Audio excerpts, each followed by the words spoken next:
There were two glasses on the counter. One had red lipstick smudged on the rim, strawberry lip gloss.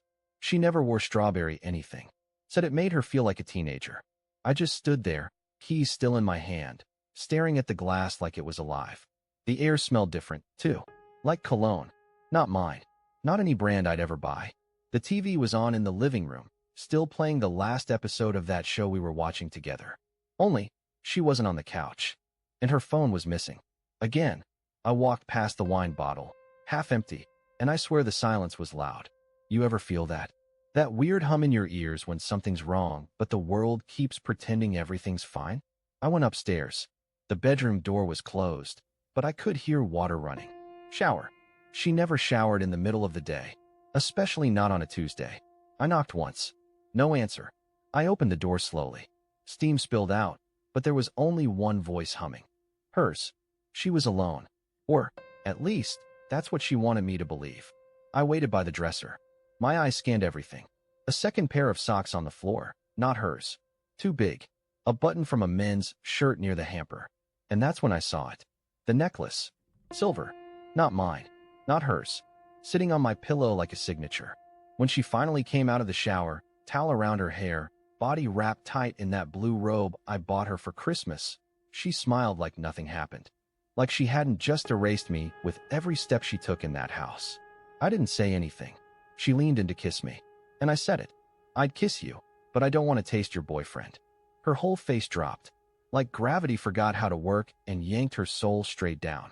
She didn't speak. Didn't blink. Just stood there with water dripping from her chin like the truth was melting off her. And for the first time in 6 years, I felt completely and stupidly alive. She opened her mouth to say something, and I saw her lips move, but no sound came out. Just a dry exhale. Like all the words she'd rehearsed in the shower got jammed up in her throat the second truth hit her in the face. Her hand lifted like she wanted to reach for me, but I watched it shake. Not from the cold. From fear. Not the, oh no, I got caught fear, but the, I don't even know what version of me he sees now fear. I said nothing. I just stood there, watching her struggle to put herself back together in front of me like she was trying to reassemble a broken mirror without getting cut. Then she tried to laugh. Can you believe that? She actually let out this awkward, breathy little laugh and said, "What kind of joke is that?" A joke. She thought I was joking, or wanted me to think I was. Like I hadn't just found a man's necklace on my pillow, or a smudged lipstick glass downstairs, or smelled cologne so strong I could still taste it in my mouth. I didn't answer her. I walked to the dresser and picked up the necklace, letting it dangle between two fingers like a dead mouse. "Is this yours now too?" I asked, trying to keep my voice from cracking. Or did he forget it while marking his territory? She didn't deny it. She didn't even fake it. She just sat down slowly on the bed like her knees gave out. "And I swear to God," she said, "it's not what you think. Do they all read the same manual or something? What else am I supposed to think when the evidence is screaming louder than she ever has in our arguments?" I waited, gave her the stage, let her dig her own hole. She finally looked up at me and said, "He came by to talk." That's it. Talk. In our house. While I was gone. With wine. With lip gloss. With the shower running afterward. I nodded like I believed her. I even sat beside her, not touching her, just watching her squirm in her robe. She hated silence. Could never sit still in it. But I let it drag on, let her marinate in the consequences of every second she thought I was blind. And then, like a switch flipped, she got defensive. Snapped her head toward me and said, "You always assumed the worst of me. Maybe if you trusted me." I laughed. I actually laughed out loud. Bitter. Broken. The kind of laugh that tastes like blood in the back of your throat. "You really want to talk about trust," I said, "when I'm the one sleeping on a couch while another man's socks are in my bedroom?" That shut her up. She stood up and paced, wiping at her eyes like she could erase what just happened if she cried hard enough. And maybe part of me, some pathetic part, wanted her to say something that made it make sense. I was still looking for the version of her I married. The one who used to dance barefoot in our kitchen and snort when she laughed too hard. But she was gone. And this woman, in front of me now, was a stranger.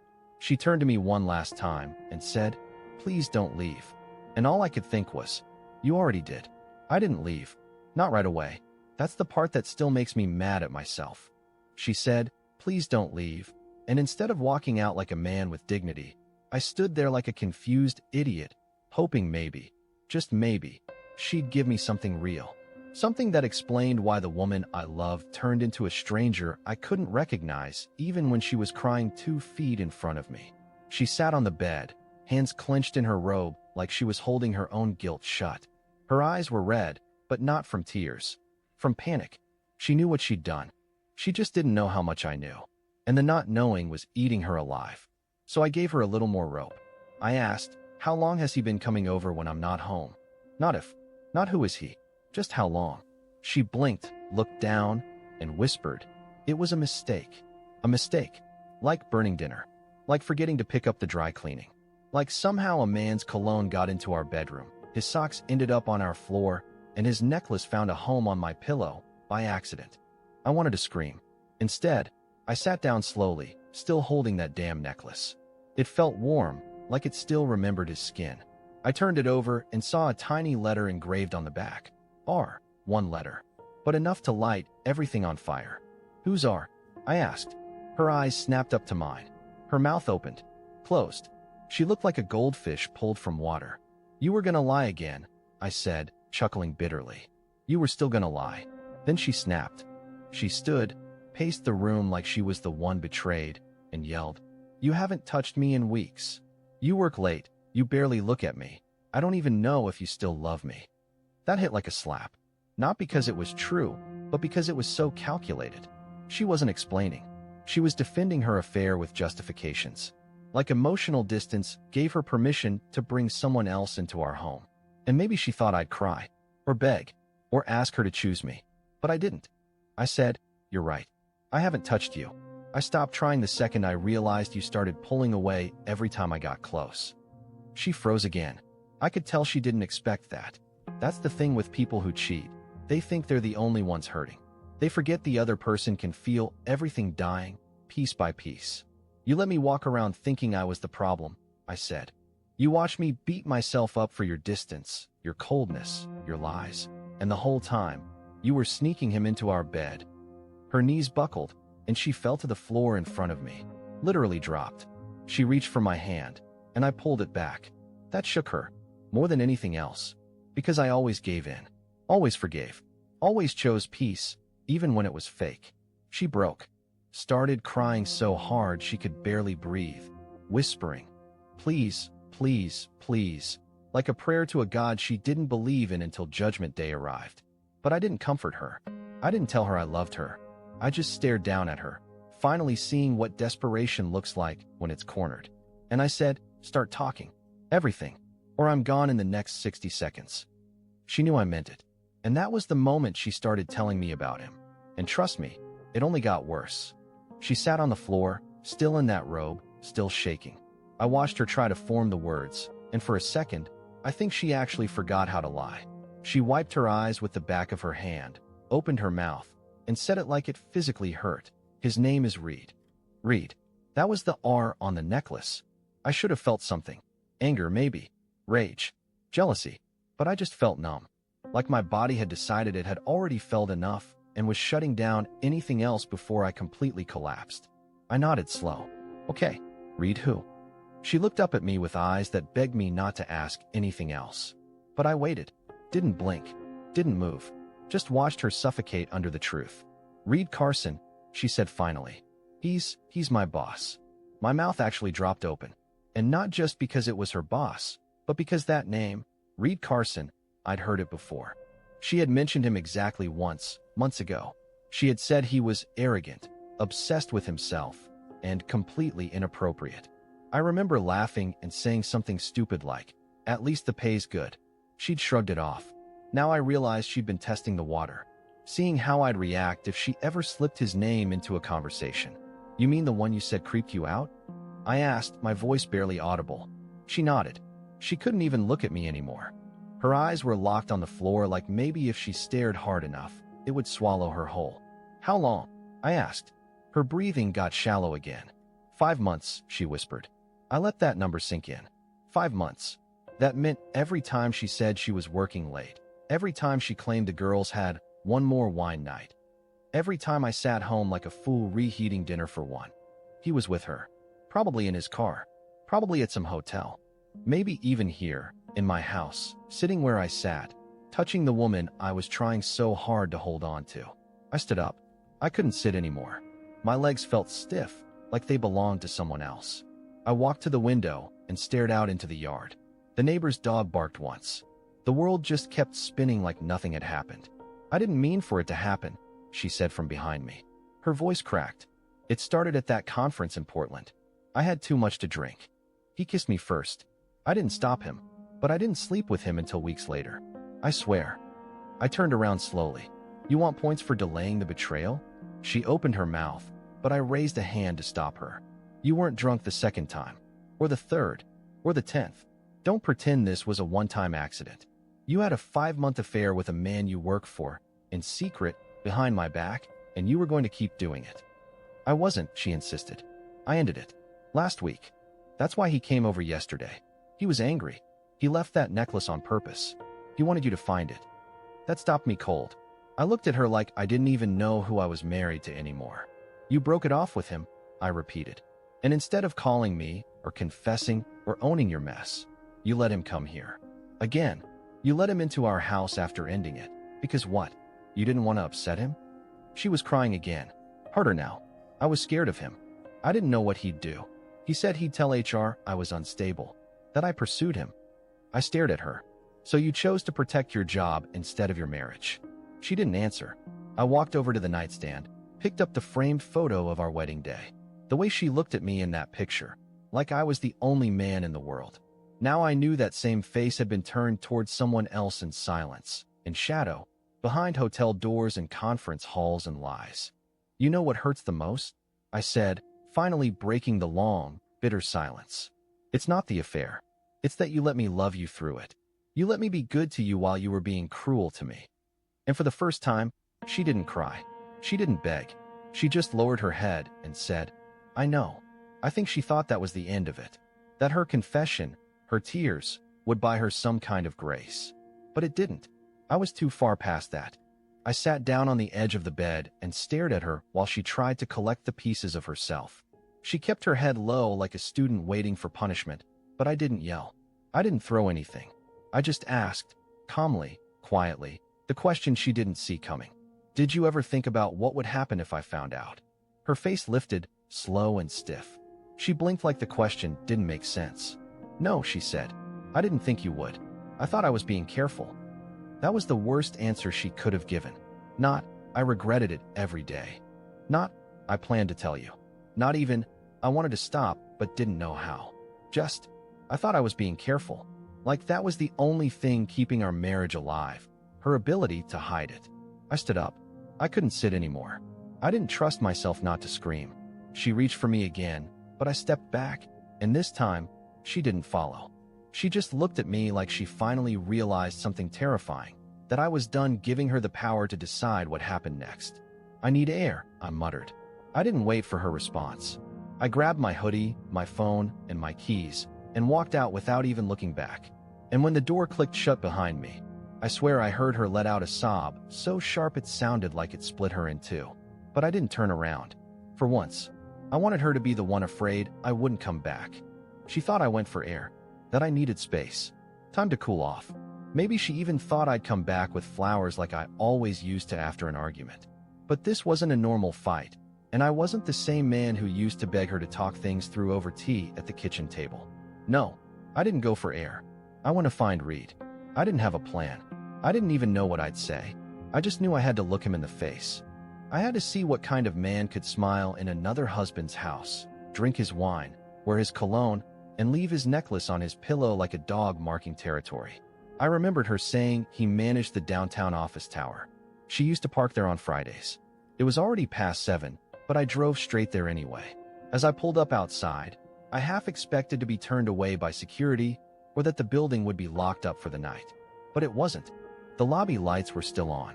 The desk was empty. The elevators worked. I rode up in silence, hands trembling, heart pounding, head full of every memory she'd given me and every lie she'd layered over it. When the doors opened, there was a man down the hall, alone, talking on the phone.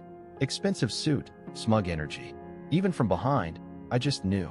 Reed, I said, and my voice didn't even sound like mine. He turned, slowly, with the kind of arrogance that only comes from a man who thinks consequences are for other people. You must be Kaylee's husband, he said with a grin that made my stomach turn. I don't know what I expected, shame, regret, maybe even a pathetic excuse, but I didn't expect that smug, polished calm. I said. You can drop the husband part. He shrugged, like he didn't care either way. She's a grown woman. She made her choices. I stepped closer. In my house. In my bed. He smirked again. She said you were soft. Guess she was right. That one sentence nearly broke me.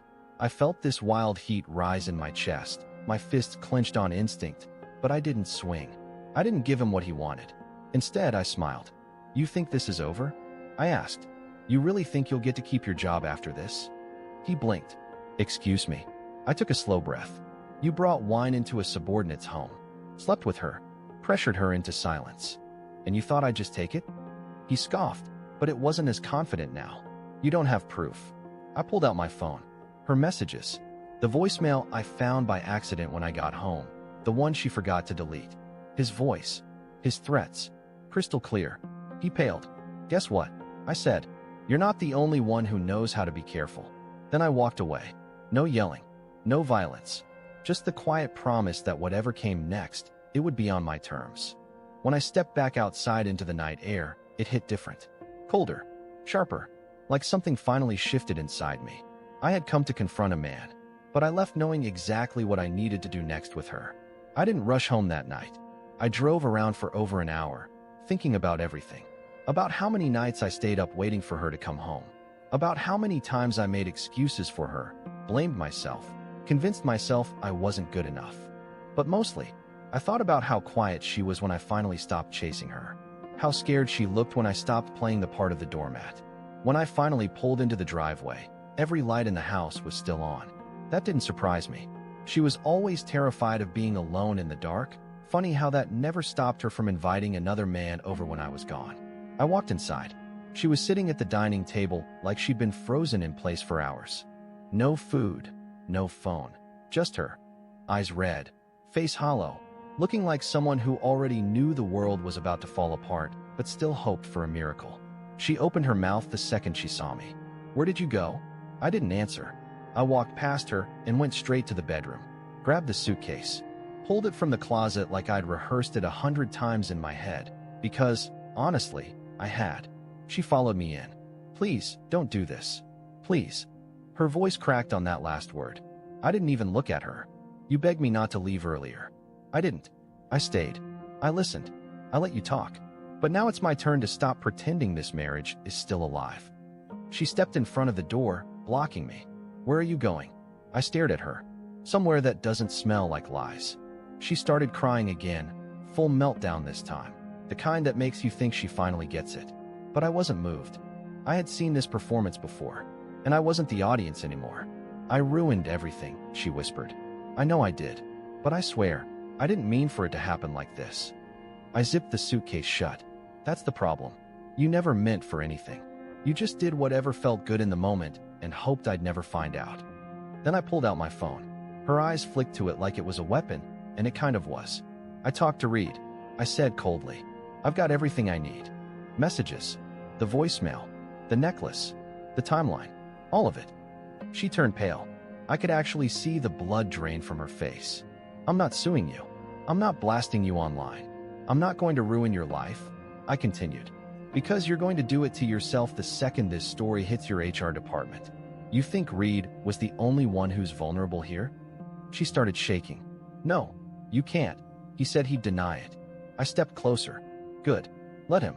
Let him lie to a company that's already been sued twice in the past 5 years for workplace affairs. Let them investigate you both. She backed away, sat down on the edge of the bed like her knees couldn't carry her anymore. You're not like this, she whispered. You're not cruel. I looked at her for a long moment. You're right. I'm not. But I'm finally not weak either. Then I dropped my wedding ring on the nightstand. It made a quiet little tap against the wood, but it sounded louder than anything else in the room. She didn't say another word as I walked out, and I didn't turn back once. It's been 8 months since I walked out. 8 months since I stopped asking why. since I stopped hoping she'd change or that somehow I could undo what she did. I spent the first few weeks in a fog, sleeping on a buddy's couch, barely speaking to anyone, replaying everything in my head like a broken movie reel. The pain didn't leave. It just settled into something quieter, something colder. But eventually, it started to lift. I got my own place. Small, quiet, clean. I started running again, something I hadn't done since college. Joined a local gym, even made a few new friends. It felt weird at first, reclaiming pieces of myself I didn't even know I'd given up. But with every morning that I woke up without her next to me, I started breathing easier. And then, one Saturday, I saw her again. It was at the farmer's market, of all places. I was grabbing coffee, minding my own business, when I heard someone say my name. I turned, and there she was. Kaylee. Hair different, eyes tired, posture small. She looked like she had aged 5 years and 8 months. I didn't say anything at first. I just nodded. That was all I had left to give. But she stepped closer and whispered, "You look good." I thanked her, politely. No bitterness. No smile, either. Just calm.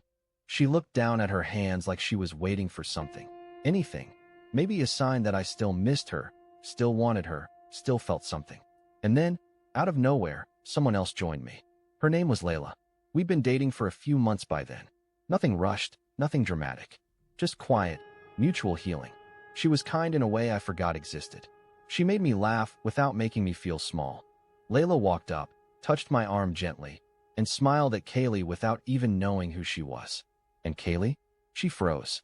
She looked between us like she suddenly realized she was staring at the version of me she never got to have, the one that finally knew his worth. I introduced them, briefly, respectfully, and then we left. No big scene, no parting words. But as we walked away, I glanced back just once, and she was still standing there, completely still, watching me disappear a second time. Only this time, she knew I wasn't coming back. And that's how it ends. Not with revenge, not with yelling, not with pain, but with peace. She lost me, and I finally found myself.